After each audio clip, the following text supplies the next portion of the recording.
Satan's oldest strategy. Nakakaawa kayong mga nagsasabi na ang masama ay mabuti at ang mabuti ay masama. Ang kadaliman ay sinasabi ninyong liwanag at ang liwanag ay sinasabi ninyong kadiliman.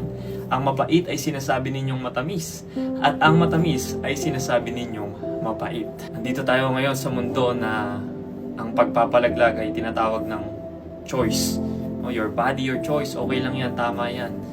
Na yung lust ay tinatawag ng love. Yung pride tinatawag ng self-confidence.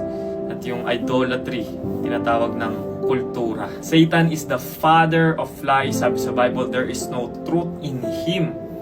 No, same sin, yung ginawa niya sa Eden, sinabi niya kay Eve na you will not surely die. But namatay sila spiritually.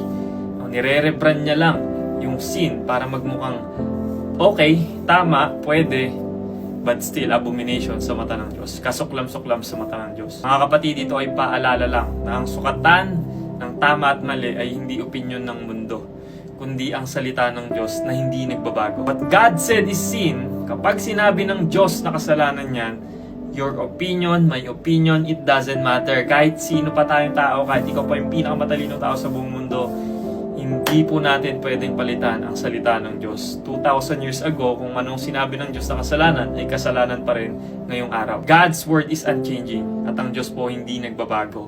So kapatid, ask yourself this question. Tanong mo sa sarili mo to, am I embracing something in my life that God calls evil, but I keep justifying as good? Ito lang ay paalala kapatid. God bless you.